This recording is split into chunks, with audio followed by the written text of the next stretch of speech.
জন্ম থেকে মৃত্যু, ধীরে ধীরে জীবনের নিয়মে বেড়ে ওঠা, এরপর ধাপে ধাপে একজন প্রাপ্তবয়স্ক হওয়া পর্যন্ত ক্রমাগত সময়ের পরিবর্তন এনে দিল বার্ধক্য এবং সমাপ্তি মৃত্যু দিয়ে।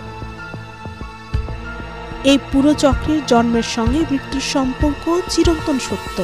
সময়ের সঙ্গে সঙ্গে দেহের কোষ এবং ফাংশনগুলো হ্রাস পেতে থাকে। মূলত দেহের কোষ যত বেশি বিভাজিত হয় তত বেশি সময় বাড়তে থাকে। যত বয়স বাড়ে ততই ক্ষতিগ্রস্ত হয় শরীরের ডিএনএ। কিন্তু এমনটা কেন হয় সেই সম্পর্কে বিজ্ঞানীদের জানার চেষ্টার কমতি নেই। কোষের পরিবর্তনটা হয় দুইটি প্রক্রিয়ায়, একটি ভেতরের অর্থাৎ জিনগত, সেটি স্বাভাবিক প্রক্রিয়া, অন্যটি ব্যক্তির জীবনের চাপের মাত্রা আর জীবনযাত্রার অভ্যাসের কারণে। অভ্যন্তরীণ পরিবর্তন হলো কোষ যখন নিজের মতো করে রেপ্লিকা সেল তৈরি করতে পারে না তখন সেলটির পরিবর্তন ঘটে এবং বয়স বৃদ্ধির প্রক্রিয়া শুরু হতে থাকে। ফ্রি রেডিক্যাল মলিকিউল সেলকে এফেক্ট করে ড্যামেজ করে। কিছু পার্টিকুলার সেলের মধ্যে মেকানিজম থাকে যার কারণে সেলকে গ্রো করতে সাহায্য করে, মানে সেল বা কোষ বিভাজিত হতে থাকে। আর বাহিকের দিক হলো পরিবেশের রেডিয়েশন, সানলাইট, যেগুলো সেলের মধ্যে পরিবর্তন ঘটায় যার কারণে সেলগুলো নরমাল ফাংশন করতে পারে না।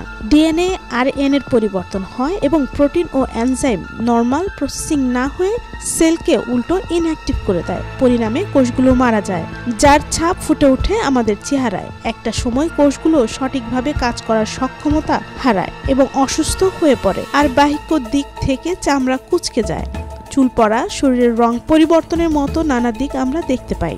জেনেটিক বিজ্ঞানী ডেভিড সিনক্লেয়ার 2 দশক ধরে বার্ধক্যগত পরিবর্তনের উপর গবেষণা করছেন। তার গবেষণা বলছে বৃদ্ধ হওয়ার এই ন্যাচারাল প্রসেসকে আটকে না রাখলেও ধীরগতি করা সম্ভব। জীবনযাত্রার বিভিন্ন অভ্যাস এবং বেশি বেশি ফল আর সবজি খাওয়ার অভ্যাস যেমন শরীর ভালো রাখে তেমনি রোগ ব্যাধি। সুদবিহীন ব্যাংকিং এ আত্মশুদ্ধির পথ এনআরবিসি ব্যাংকের ইসলামিক ব্যাংকিং আল আমিন ও বৃদ্ধ হওয়ার প্রক্রিয়া ধীরগতি করতে সাহায্য করে, অর্থাৎ সুষম খাদ্যের কোনো বিকল্প নেই।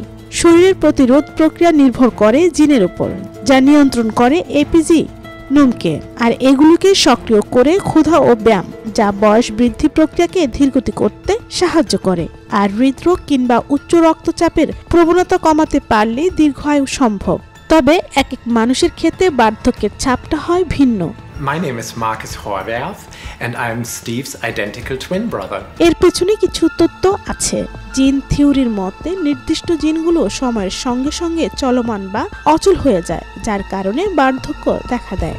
এন্ডোক্রাইন তথ্যের মতে বয়স বাড়ে হরমোনের পরিবর্তনের কারণে, সেগুলো এই এন্ডোক্রাইন প্রসিডিউর করে। তার মানে কেবল একটি মাত্র থিওরির দাবি নয়, অনেক থিওরি মিলে বলছে মানুষের বৃদ্ধ হওয়ার পেছনে এই আসল কারণ। দেহের কোষের পরিবর্তনের কারণেই মূলত মানুষের বয়সের পরিবর্তন ঘটে, আর একটা সময় পর মানুষ মারা যায়। নুসরাত নাহার, মোহনা ডিজিটাল।